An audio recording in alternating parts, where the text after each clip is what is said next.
एक आपको मैं एक आप बीती बताती हूँ उन महिलाओं की जो अपने आप को बहुत श्रेष्ठ मानती हैं और अपने आप को सुपरमैन मानती हैं। सुपरमैन क्या, ऐसी शक्ति मानती हैं जैसे सुपरमैन काम करता है वैसे। ये कहानी सभी महिलाओं की है जो एक महिला के माध्यम से मैं आप लोगों को समझाने की कोशिश कर रही हूँ। एक महिला जो अभी अभी महिला बनी, मतलब लड़की की शादी हुई, अब वो महिला है।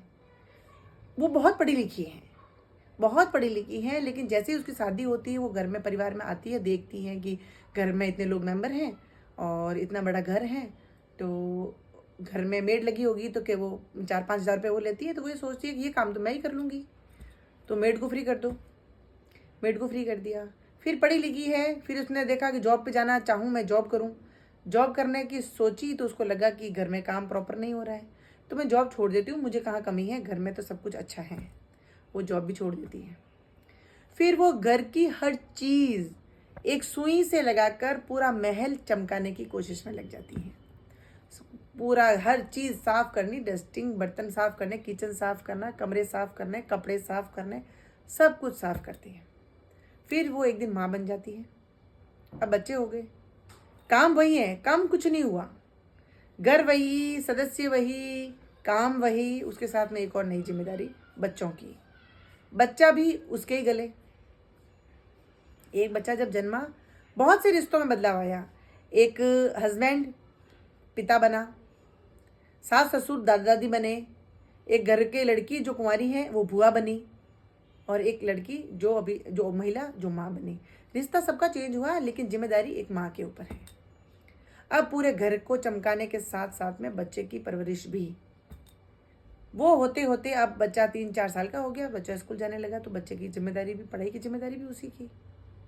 अब ऐसा होने लगा, बच्चे की फीस लगने लगी, तो माँ सोचती है, माँ को छोटी मोटी हेल्थ प्रॉब्लम होने लगी, कमजोरी आने लगी, क्योंकि एक तो घर का इतना सारा काम, इतने सारी जिम्मेदारी, एट द टाइम इतने लोगों के बारे में सोचना, और एवरीडे, महीने के अंत में नहीं, एवरीडे ये सोचना कि किसको क्या पसंद है और मैं क्या बनाऊं।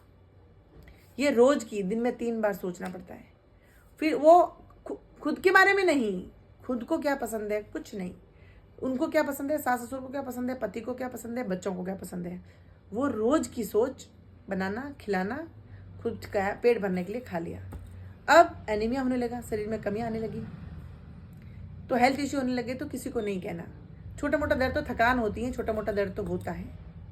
अब लगा भी कि पति ने भी कहा या सास ससुर ने, होता नहीं है लेकिन बाय द वे कह दिया कि एक मेड लगा लेते हैं, हेल्प मिल जाएगी, तो अरे वो तो 4-5 हज़ार रुपये लेगी, वो 4-5 हज़ार रुपये मेरे बचेंगे, मैं वो कर लेती हूँ। फिर छोटी मोटी जब थकान होने लगी और सिम्टम ऐसे आए कि उसको डॉक्टर के पास जाना चाहिए, अरे डॉक्टर के पास जाऊँगी तो ट्रीटमेंट स्टार्ट हो जाएगा, वो पैसा बचा लेती हूँ, वो पैसा मेरे बच्चों की स्कूल में काम आएगा, वो बचा लिया। अब धीरे धीरे हेल्थ इश्यू हो गया, कोई बीमारी लग गई, तो घर का इलाज, घर के नुस्खे ले लेते हैं और ठीक होना कोशिश करते हैं। लोगों ने बोला कि शरीर को आराम दो, थोड़ा हेल्थ पे ध्यान दो, वॉक करो, घूमो, इधर उधर जाओ, थोड़ा सा सुबह सुबह मॉर्निंग वॉक करो। अरे मॉर्निंग वॉक करो, सुबह उठ को उनको चाय चाहिए होती है, किसी को खाना चाहिए होता है, किसी को नाश्ता चाहिए होता है, नहीं मैं नहीं जाती हूँ, और हेल्थ इश्यूज बढ़ते जाते हैं। एक समय होते होते बच्चे बड़े हो गए हैं, बच्चे बड़े हो गए तो इंडिपेंडेंट हो गए हैं, अब माँ की ज़रूरत नहीं है। अब जब माँ कहेगी बार बार कि मेरा ये दुखता है वो दुखता है, तो बच्चे कहेंगे रोज का है तुम्हारा, तो ये दुखना वो दुखना ये दुखना, वो सुनना बंद कर देंगे, वो सुनेंगे ही नहीं। पति को जब कहेंगे मैं इतना कुछ काम करती हूँ, मैं थक गई हूँ, तो क्यों करती हूँ, क्यों करती हो इतना सारा काम, किसने कहा। सास ससुर को कहेंगे तो हम भी करते थे, तुम कौन सा बड़ा काम करती हो। अब हो गई नई कोई शरीर में बीमारी, अब जब बीमारी हो गई तो हर के जो समय आप लोगों ने परिवार के सब सदस्यों में दिया, अब उनको आप अखरने लगे, क्योंकि आपकी रोज की बीमारी हो गई है, अब आपकी दवाइयाँ शुरू हो गई हैं। ये कहानी है उस हर औरत की जो पूरा बलिदान अपने घर पे देती है। मैं उनसे ये पूछती हूँ कि ऐसे एग्जाम्पल जो आप समाज में देखते हो, तो किसी महिला को तो पूछिए आप कि किसको सर्टिफिकेट मिला, किसको समाज के अंदर रिवॉर्डेड किया गया या अवार्ड मिला कि नहीं इसने पूरा दिया। और आप कभी पूछ के देखो तो सही कि मैंने अपनी पूरी पढ़ाई लिखाई की हुई जिंदगी आपके, किसने कहा, क्यों किया। मेड काम कर रही थी, आपने जो 4-5 हज़ार रुपये प्रति महीने से बचाने की कोशिश की, क्या आप कैलकुलेशन करते हो कि आपको लगता है कि आपका परिवार का हर सदस्य उसको कैलकुलेट करेगा और आपको बताएगा कि हाँ तुमने हमारे परिवार के लिए इतना पैसा बचाया? क्या आपने हेल्थ के लिए, अपनी हेल्थ के लिए जो अपने मारे आपने पैसे और अपना मन मारा कि अरे रहने दो, छोटी मोटी मैं कुछ दवाई खा लेती हूँ ठीक हो जाएगा, वो पैसा किसी ने कैलकुलेट किया? लास्ट में जाके जब आप बीमारी लेके बैठ गए तब भी ये कहेंगे कि फालतू की कुछ करती तो थी नहीं, घर का काम तो करती थी, तब भी बीमार रहती है, बताओ इसको क्या करें?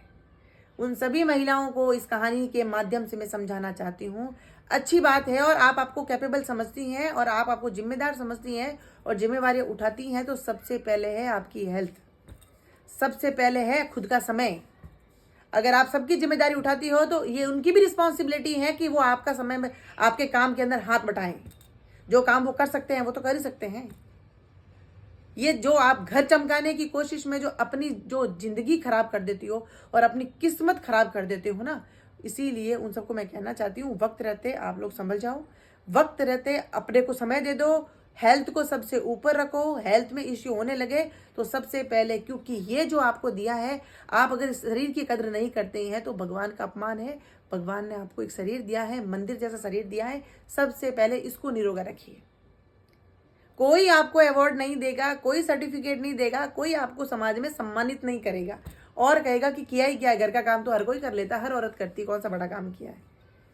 काम नहीं, आप गिना नहीं सकते ना, क्योंकि वो अनगिनत है, इन्फिनिटिव है।